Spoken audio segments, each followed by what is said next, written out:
O'tkazormay turing, bu foydali kontent, boshqalarga o'xshagan boshqacha nofoydasiz kontent emas.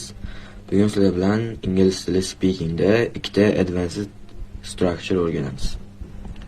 Birinchi structureimiz as much as va as much noun as. Teng miqdorda va teng degani as much as.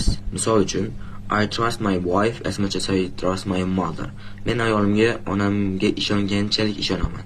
I don't work as much as I used to. Men hozir oldingidek ko'p ishlamayman. Shuni men hozir oldingidek ko'p o'qimayman deydigan bo'lsak, I don't study as much as I used to because I have IELTS 6.5. So, King is a dek ko'p, as much noun as. He earns as much money as I do. U men bilan teng miqdorda pul topadi. Now we don't spend as much time together as before. Hozir biz oldingidek ko'p vaqt birga o'tkazmaymiz. Xuddi shunday ko'proq advanced structurelar uchun obuna bo'lib, kommentariyada o'z fikrlaringizni yozib qoldiring va ingliz tili o'rganayotgan do'stingizga jo'natib qo'ying.